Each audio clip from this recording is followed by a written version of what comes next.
News धमाका live, यहाँ सिर्फ सच ही दिखेगा। पढ़ा लिखा आदमी हम लोग तो अनपढ़ गंवार है।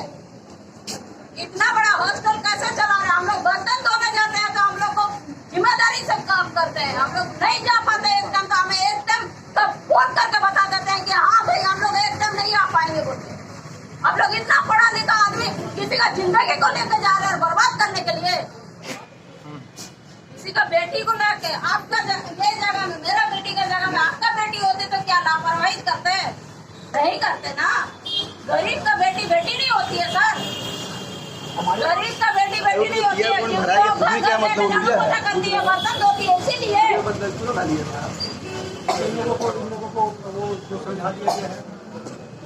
बहुत अच्छा समझाए सर आप। जिसकी बच्ची के साथ गलत हुआ है वो अपना आवाज उठाई तो उसको समझा दिया गया है, ये बात बोल रहे हैं आप। प्रिंसिपल साहब, ये आपका बयान है कि उसको समझा दिया गया है। सर बात कीजिए ना सर, बात कीजिए ना सर, आइए ना इधर। आप किस तरह का बात कर रहे हैं सर? आप किस तरह का बात कर रहे हैं कि समझा दिया गया है?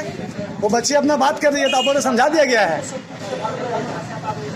ये वही प्रिंसिपल साहब है जो बाइट देने से कतरा रहे, बोल रहे कि बाइट नहीं देंगे क्योंकि इनको पता है कि ये गलत है और बहुत बुरी तरह से फंस रहे हैं, इसीलिए बाइट नहीं देना चाह रहे और बोल रहे कि इनको समझा दिया गया है। ये मानगो कौशल विकास केंद्र में जो बच्चियों को बाहर भेजा जाता है, वहाँ की घटना है।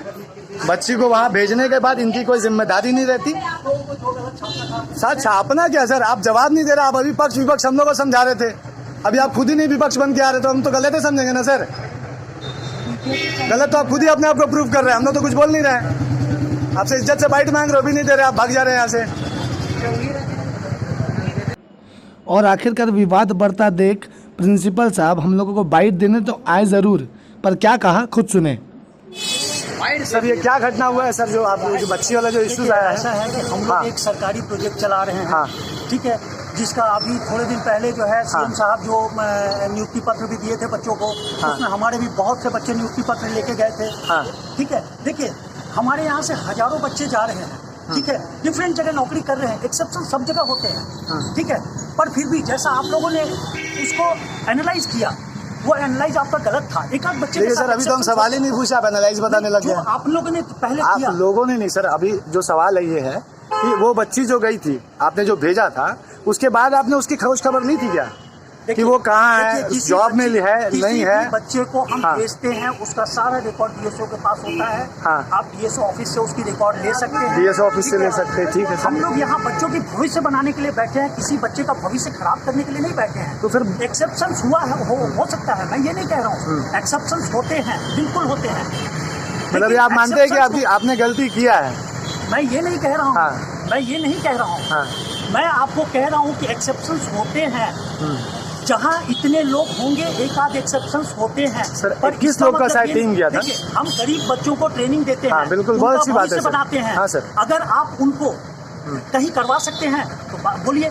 हम एक गरीब बच्चों को हम कुछ, ये तो सरकारी योजना है ना सर, सरकार का योजना है, बिल्कुल सरकार का, ठीक है, सरकार बनाती है सबको, सरकार जिम्मेदारी देती है, आप लोगों को आपकी जिम्मेदारी का निर्वहन करते हैं। तो ये बच्ची के साथ में कहाँ परेशानी हो गई थी कि आपने उसको ले जाके जो छोड़ा तो उसका फोन भी उठाना बंद कर दिया, खबर तक नहीं लिया गया। आई एम सॉरी, मैं इसके बारे में आपसे बाद में बात करूंगा। बाद में क्यों सर, किस लिए बाद में? क्या रिकॉर्ड आप डीएसओ ऑफिस से ले सकते हैं, उनको भेजा जा चुका। प्रिंसिपल तो आप है ना, प्राचार्य आप है, तो जवाबदेही आपकी है ना। डीएसओ ऑफिस में मैंने सारे रिकॉर्ड भेज दिए हैं, प्लीज आप वहां से ले लीजिए। नहीं प्लीज, सॉरी। तो सर आप मतलब जवाब नहीं देंगे इसका? प्लीज डीएसओ ऑफिस से सारे रिकॉर्ड ले लीजिए। क्यों सर, आपके पास, आप बच्चों को भेज रहे, आपके पास जवाब नहीं है सर? आपके पास जवाब नहीं सर, आप जा कहाँ रहे सर? जवाब दे दीजिए ना सर।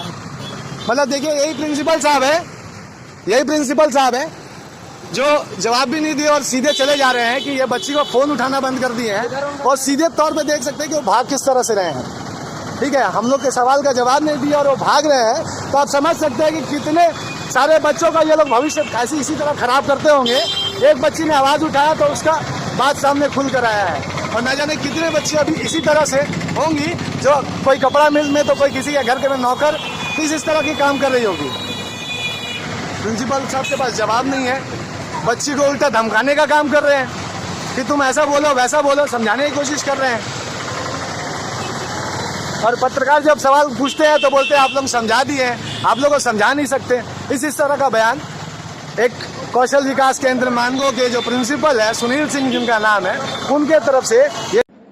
अब सुनिए उस पीड़ित लड़की से जिसके साथ धोखाधड़ी हुई। थोड़ा सा बताइएगा ना क्या घटना हुआ आपके साथ में। मेरा नाम कीर्ति महाजन है। जमशेदपुर की रहने वाली हूँ। मैं कौशल केंद्र से हूँ। मेरे को यहाँ पे 6 महीने का ट्रेनिंग दिया गया था। यहाँ से हमें प्लेसमेंट के लिए बेंगलोर लेकर के गया। यहाँ पे हमने पहले सर से कंफर्म किया था, सर वेट से कोई इशू नहीं होगा ना। सर ने यहाँ पे सब कुछ क्लियर किया, यहाँ पे सब चीज़ हमारे साथ सही हुआ। यहाँ से हम लोग कुछ सारे पूरा टीम गया था 21 पूरा बैच हमारा गया। यहाँ से जब बेंगलोर गए हम लोग, बेंगलोर जाने के बाद वहाँ पे हमारा ट्रेनिंग जब स्टार्ट हुआ, ट्रेनिंग स्टार्ट होने के बाद हमारे टेस्ट में 4 लड़की को छाड़ दिया गया। इसमें से 4 लड़की को छाड़ दी गई। वो लोग पीजी में रहने लगे। अब हमारे पास हमने सर को इन्फॉर्म किया कि सर ऐसा ऐसा बात है, हमें यहाँ पे छाड़ दिया गया है, हम क्या कर बताइए। तो सर ने बोला क्या कारण बोल के छाटा आपको? वेट की वजह से। वेट के वजह से? कितना किलो वेट कम था? मेरा 1 kg की वजह से छाड़ दिया।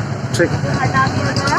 तो उन्होंने बोला कि नहीं होगा, आपको घर जाना पड़ेगा। तो मैंने सर को बोला कि सर मैं उनको प्लस मैंने तो आपको कॉल किया था, मेरा वेट इतना है, फिर आपको वहाँ से मुझे भेजना ही नहीं चाहिए था। आप वहाँ से क्यों भेज दिया? मैं इतना दूर आई हूँ, यहाँ से मैं घर कैसे जाऊँगी? लोग भी अगल बगल सब बोलते हैं, 10 बात बोलेंगे कि यहाँ उतना दूर गई, वहाँ से फिर यहाँ खाली आता ही, खुद को भी अच्छा नहीं लगता था। सर से मैंने बात की कि सर देखिए ऐसा ऐसा बात है, मेरा प्रॉब्लम है, आप सॉल्व आउट। सर ने बोला कि ठीक है, तुम टेंशन क्यों ले रही हो, मैं हूँ ना, मैं यहाँ पे बात करता हूँ। तो मैं कुछ नहीं बोली उसके बाद सर को, मैं बोली कि ठीक है सर, कोई दिक्कत नहीं है, मैं वेट कर रही हूँ। सर ने और हमारे साथ जो मैम गई थी, संस्कृति नाम है, वो जो हमें छोड़ने के लिए गई थी, वो हमारे साथ वहीं पे थी। मैंने मैम से भी बात किया था, मैम ऐसा ऐसा बात हमें को छाड़ दिया गया है, अब मैं अकेले नहीं जा सकती, अगर ऐसा है तो आप मुझे ले करके चलो। मैम ने भी बोला कि नहीं आप जाओ मत जल्दी, आप तो 1 kg खाली कर देना, आप तो खुद में 1 सप्ताह में अगर खाना पीना अच्छे से करोगे तो आपका वेट इंक्रीज होगा। तो मैंने बोला कि हाँ मैम वो तो हो जाएगा, बट मुझे ट्रेनिंग नहीं दिया जा रहा है। मान लीजिए कि मेरा वेट बढ़ जाता, मुझे बिना ट्रेनिंग का कैसे आप जॉब पे भेजोगे? ट्रेनिंग तो मेरा नहीं बिल्कुल चाहिए ना। बिल्कुल बिल्कुल। बट उन्होंने मेरा ट्रेनिंग पे रोक दिया। फिर उसके बाद क्या हुआ? उसके बाद फिर भी मैं उन पर बिलीव थी। उसके बाद मैं वहीं पे थी, पीजी में रही, मैं काफ़ी दिनों तक वहाँ पे थी।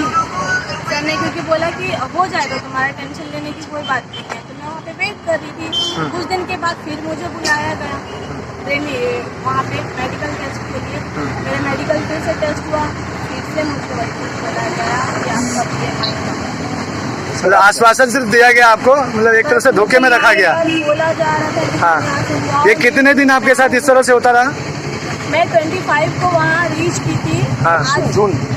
हाँ 25 जून को। आज का डेट देखिए, 1 महीना में। तो कहीं जॉब नहीं लगा, उसके बाद फिर आप क्या करते थे वहाँ पे? मेरे पास वहाँ पे कोई ऑप्शन नहीं था। मुझे बार बार यही चीज़ बोला जा रहा था कि तुम मत जाओ, मैं तुम्हारा देख रहा हूँ, तुम्हारा हो जाएगा। कौन बोल रहा था ये बात? कामिल सर। कामिल जो सर। हमारे वहाँ पे प्लेसमेंट देखते हैं, उन्होंने मुझे बोला, तो मैंने बोला कि ठीक है सर, मैं नहीं जाऊँगी। उसके बाद वहाँ पे थोड़ा बहुत दिक्कत हो रहा था, इसको लेकर के प्रॉब्लम होने लगा। तो मैंने सर को सारा चीज़ बोला, तो सर ने बोला कि तुम्हें क्या प्रॉब्लम है, कि तुम वहाँ पे खाना मिल रहा है ना? सर आगे बताइए, मैं वहाँ पे खाना नहीं, खाना तो मुझे घर पे भी मिल रहा है ना, खाना रहना तो मेरा घर पे भी हो रहा है। मैं वहाँ पे फ्यूचर बनाने के लिए मुझे कहीं से कुछ हो जाए, वहाँ पे कुछ भी नहीं हुआ। फिर भी मैं वेट कर रही थी। लास्टली सर ने फिर बोला मुझे कि तुम कुछ दिन दो, 2 दिन दो, 2 दिन के बाद वहाँ पे मैं बोली जब मैं वहाँ पे फिर से 2 दिन के बाद फाइनली फिर से मुझे छाड़ दिया गया। जब मुझे वहाँ पे छाड़ दिया गया तब गुस्सा और बर्दाश्त नहीं किया, बहुत ज़्यादा परेशान हो गई। अब मैं क्या करूँ? कितनी लड़कियों को? 4 लड़कियों को छाटा था? 4 लड़की को छाटा था, तो 4 लड़की पहले ही चली गई। 4 लड़की पहले ही चले गई थी? हाँ, क्योंकि सर फोन ही नहीं उठा रहे थे। अच्छा, सर फोन उठाना बंद कर दिए थे? हमने सर से कांटेक्ट करने की कोशिश की, सर ने बोला कि तुम वेट करो। उसके बाद ऐसा हुआ कि वो फ़ोन ही नहीं उठा रहे हैं, सेंटर का कोई फ़ोन उठा रहा है, मैम लोग फ़ोन उठा रही है, तो मैम लोग बस हमें कह रही है कि मैं सर से बात करती हूँ, तुम लोग रुक जाओ, तुम लोग को जाने की जरूरत नहीं, तुम लोग रुक जाओ, बस इतना बोला जा रहा है। मतलब एक तरह से आपको पूरे महीने धोखे में रखा गया। कपड़ा दुकान में काम करवाया था क्या आपसे? किसी ने काम नहीं करवाया था, हमें तो जॉब ही नहीं मिला। मेरा तो यही प्रॉब्लम है कि मुझे जॉब ही नहीं मिला। अच्छा, जॉब नहीं मिला। लेकर के गया 1 महीना मेरा वहाँ पे पूरा वेस्ट। मैं वहाँ पे लास्टली और वहाँ पे सब बहुत कम बोल रहे थे। उन्होंने मुझे श्योरिटी दिया कि हाँ ठीक है मैं हूँ। उसके बाद उधर के HR ने मुझे फोन करके बार बार बोलना चालू कर दिया कि आप टिकट खाली करो, नहीं तो पेमेंट आपको देना होगा, आपको पे करना होगा। मैंने बोला कि मैम मैं स्टूडेंट हूँ, आप कंपनी से बात करो, सर से बात करो।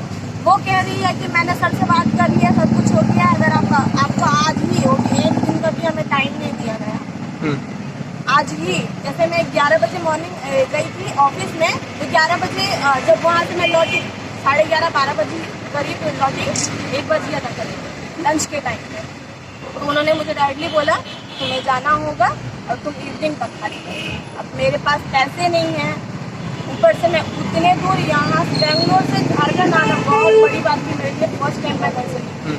तो अभी उतना दिन आप क्या कर रहे थे वहाँ पे? उतना दिन जब मैं वहाँ से निकली तो मेरे फ्रेंड्स लोग हैं, तो वहाँ पे ना वो ऑलरेडी एक जगह में पर्ल ग्लोबल नाम है उस कंपनी का, उस कंपनी में लोग जॉब कर रहे हैं। मैंने उनसे कांटेक्ट किया सडनली। क्या चीज़ की कंपनी थी? कपड़े की कंपनी। कपड़े की कंपनी हाँ, तो फिर मैं वहाँ पे कांटेक्ट करने के बाद उन्होंने मुझे बोला कि टेंशन नहीं ले, तू यहाँ आएगी तो कोई दिक्कत नहीं है, आके रह सकती। आप कितने दिन वहाँ पे थे और काम किए थे वहाँ पे? मेरा आज को 8 दिन हो रहा है। आज को 8 दिन हो रहा था। कपड़े के मिल में क्या चीज़ का काम कर रहे थे? कपड़ा चुनना, छाटना, ये सब। ये पूरा जो आप उस कंपनी में गए थे, आप अकेले ही पूरा सेट किए हैं? वो जाना आना, वहाँ पे जॉब ढूंढना, सब कुछ आप अकेले किए हैं? सेकंड वाले हाँ जी। हाँ, सब कुछ मैंने अकेले किया है। उसमें किसी अच्छा, रास्ते में किसी तरह की कोई बातचीत आपसे हुई है क्या? जो लोग लेके आ रहे थे आपको, किसी तरह की कोई वैन बात आपको पलटने के लिए या कुछ भी? या कुछ ऐसा?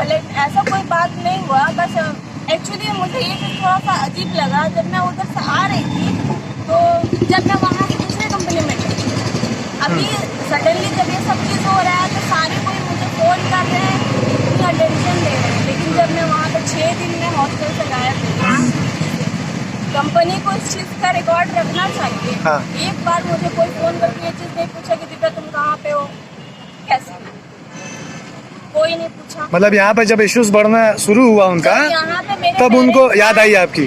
जब यहाँ पे मेरे पेरेंट्स आए, हॉस्टल में गए, उसके बाद जाकर के मेरे पास फोन आ रहा है सर का कि तुम ये सब क्या करवा रही हो, यहाँ इतना हंगामा करवा रही हो, ऐसा वैसा अच्छा। बोल के बोलने लगे। ओके। तो मैंने बोला कि सर कौन सर ये बात बोले कि हंगामा कर रहे हैं? काम वो बैंगलोर के जो जॉब नहीं, कंसल्टेंट यहाँ के। यहाँ के सर है, कामिल सर। अच्छा, हाँ, ठीक है। उन्होंने मुझे बोला कि तुम यहाँ पे क्या हंगामा करवा रही हो, ये सब क्यों करवा रही हो, तो तुमको क्या दिक्कत है? तो मैंने बोला कि सर आपको पता है कि मैं कहाँ पे हूँ? उन्होंने मुझे बोला कि मुझे भाई तुम एक कपड़े की मिल पे वहाँ पे जॉब कर रही हो ना। तो मैंने बोला कि आपको जब ये चीज़ पता है तो आप कौन से हिसाब से मुझसे ये चीज़ पूछ रहे हो कि मैं क्या कर रही हूँ? आपने मुझे क्या चीज़ का ट्रेनिंग दिया, मुझे यहाँ पे आकर क्या करना पड़ रहा था जब ये सब चीज़ हो रहा एक था? चीज़ बताइए, 6 महीने में जो नर्सिंग का आपने ट्रेनिंग किया था, क्या यहाँ पे कोई अच्छे ट्रेनर थे यहाँ पे आपको जो सिखाया 6 महीने में जो है नर्सिंग का ट्रेनिंग 3 दिया महीने गया? के बाद ट्रेनर आए। अच्छा, मतलब 3 महीने में पूरा नर्सिंग का ट्रेनिंग आपको करा दिया गया और जॉब प्लेसमेंट 4.5 महीने का ट्रेनिंग होता है, हाँ। 5 महीना लगभग। ठीक है, तो हमारे 6 महीना चला गया था, 1 महीना हमारा प्लेसमेंट में चला गया। काफ़ी दिन के बाद ट्रेनर आए, ट्रेनर आने के बाद थोड़ा बहुत जो पढ़ाई हुआ उससे ही हमें यहाँ से प्लेसमेंट दिया गया। जब प्लेसमेंट दिया गया, यहाँ से थोड़ा इशू हो रहा था प्लेसमेंट में, जब हम प्लेसमेंट में गए तो वहाँ पे चलो ठीक। बहुत दिक्कत हुआ मुझे, बहुत ज़्यादा। अभी सब कोई कह रहे हैं कि तुम इतना छोटा बात को बहुत बड़ा करिए, लेकिन मैंने फेस किया, ये मुझे पता है कि मेरे लिए बिल्कुल। बहुत बड़ा बात है। बिल्कुल बिल्कुल। मेरे पास वहाँ पे कोई ऑप्शन नहीं था, मैं घर पे कैसे कांटेक्ट करती, मैं क्या करूँ, कहाँ जाऊँ, जो बड़े शहर में बेंगलोर मेरे लिए बिल्कुल नया है। खाना पीना आप लोगों को मैनेजमेंट देता था या फिर आप खुद से करते थे कहाँ पे? वहाँ पर बेंगलुरु में? बेंगलोर में जब पीजी में थी, पीजी में खाना और रहना था मेरा, लेकिन मैं जब वहाँ से चार्जेबल था पूरा? हाँ, वो हमारे सैलरी से कट जाएगा अच्छा। बाद में। 20 दिन का ट्रेनिंग है, 10 दिन का हमारे वहाँ पे ट्रेनिंग है।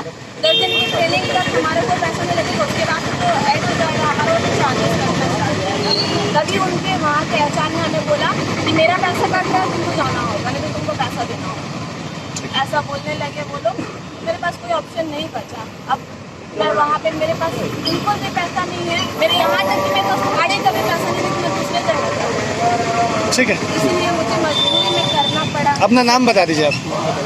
देव की देव कुमार, ठीक।